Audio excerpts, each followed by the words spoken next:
nebaza nnyo abebyokwerinda era osijja kusukkawo kambitike kamalamu yonna atutwale ku kitako webale nnyo webalibalire ddala ayi Katonda kuuma Ssaabasajja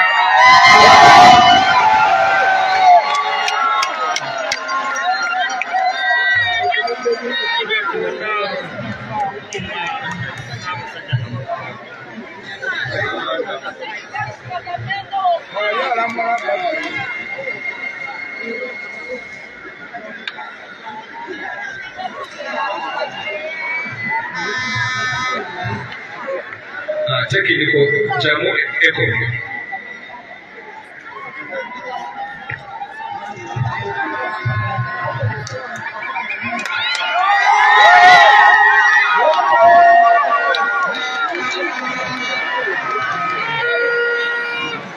Ssaabasajja Kabaka wuuno ku Namulondo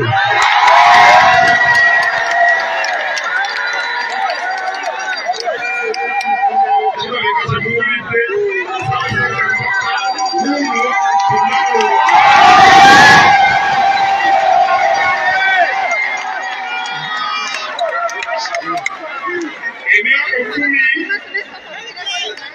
Kabaka ajawa n'atusimbula n'abaako obubaka bw'atuwa kakati Ssaabasajja alina emyaka 68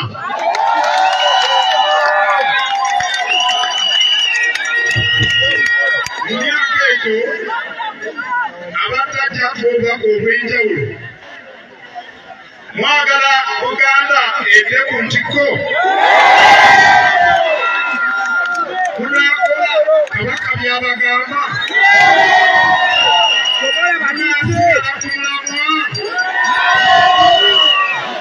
mwebale nnyo okuba muwulise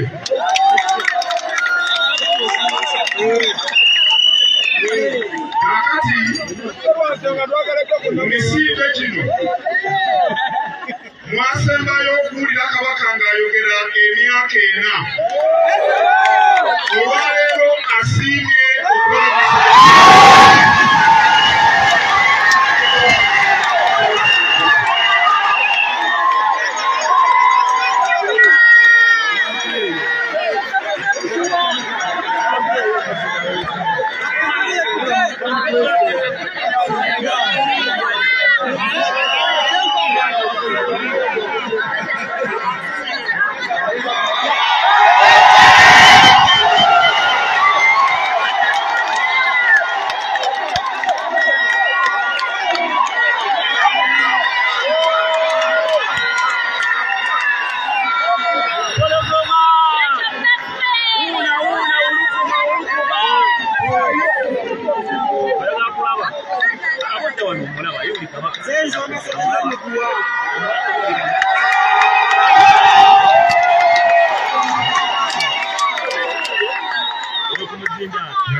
okujjako misinde gino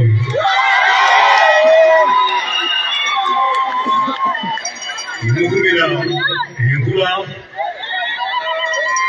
n'ebizibu by'abantu byonna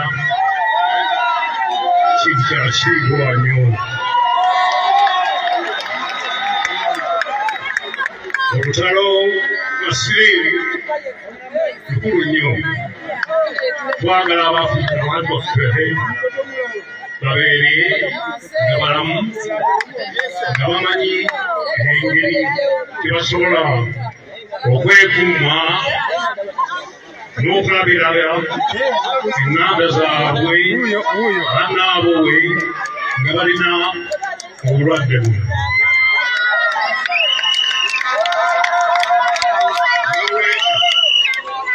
omukolo mukulu nnyo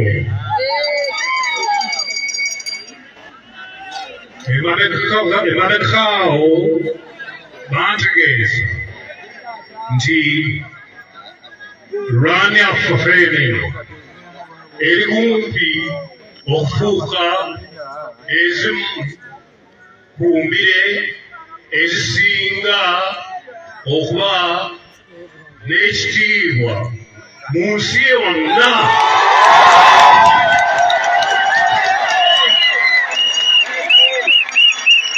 Nga kekitegeeza tujja kuba nga tuli wamu n'embire ezibeerawo mu bibuga nga New York, nga London, nga Zurich n'ebifo ebirala ebinene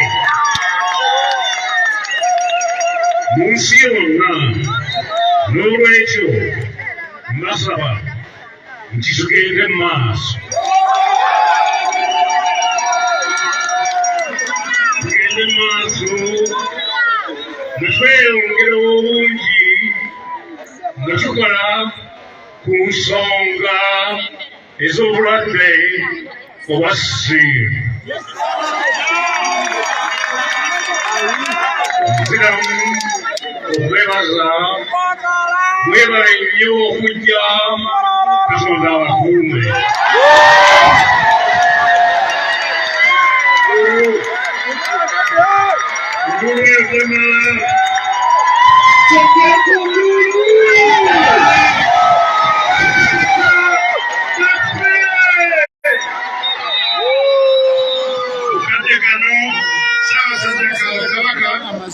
Agenda kusimbula abaddusi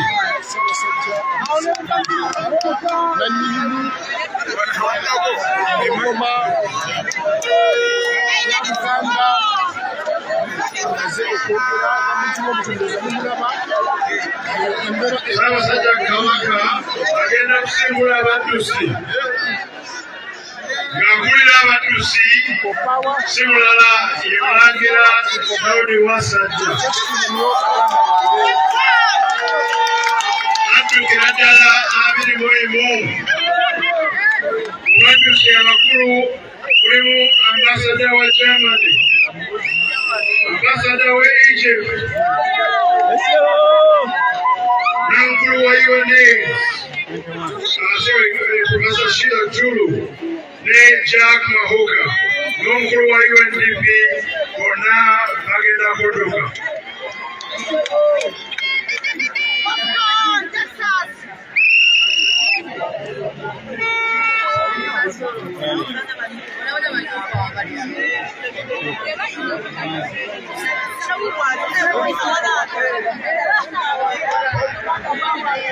Mu kaseera ambasada bano baze okulabula ku mpalabwa, ambasada wa Germany,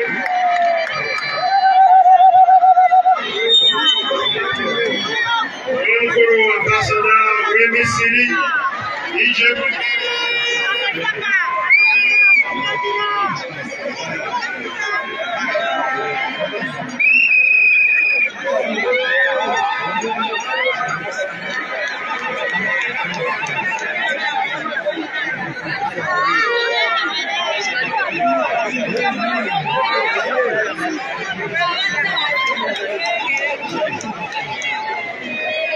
n'ennaali Nyarubuga naye agenda kudduka. Akalulu ka nnaali Nyarubuga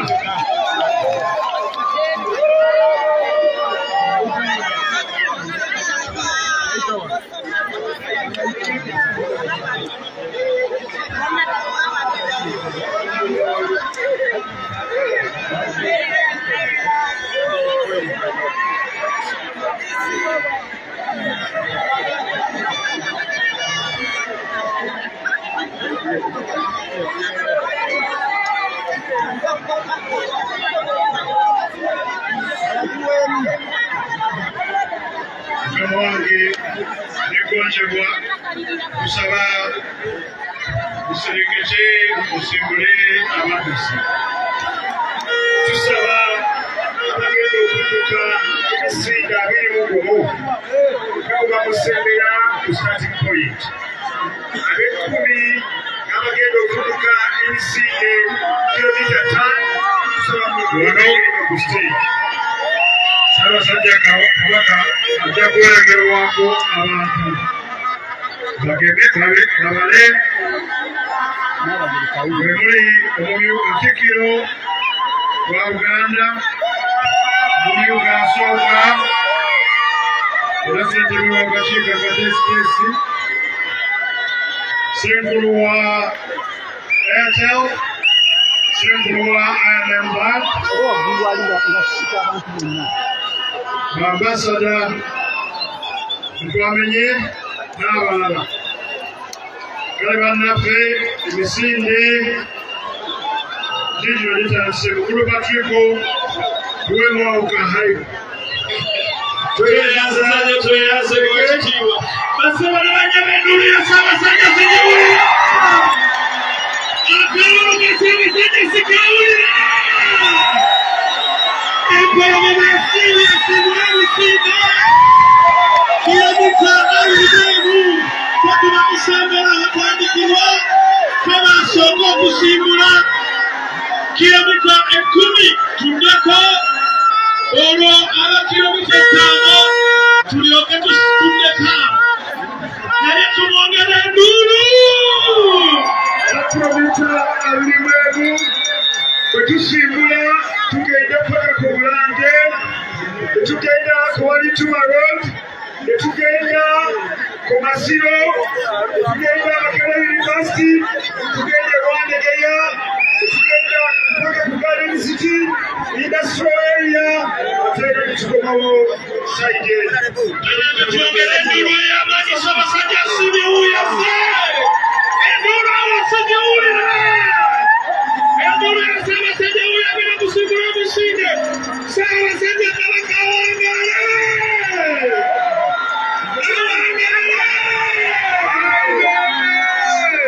Akawulusi kawulire!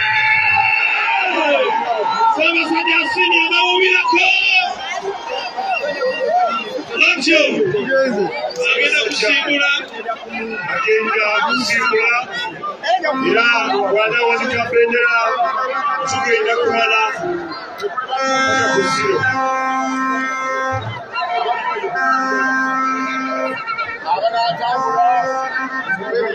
Kansabe bakukumi abadduka abirimu ebutwetegeke Ssaabasajja Kaneko n'agenda kuwuba bendera bw'asiima n'agiwuuba ffe nga tutandika Ssaabasajja asimbuta.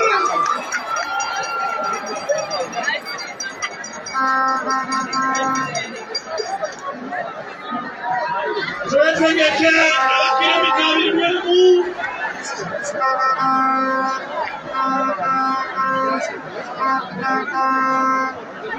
amaaso ku lutimbe. Ssaabasajja Kaneko n'agenda kuwuuba abakilomita 21.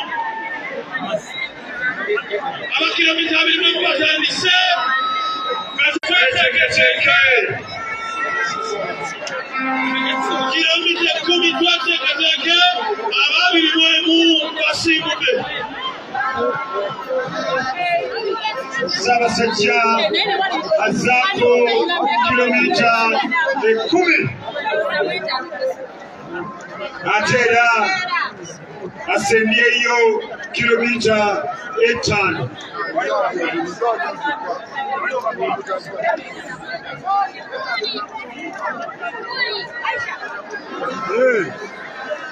Kilomita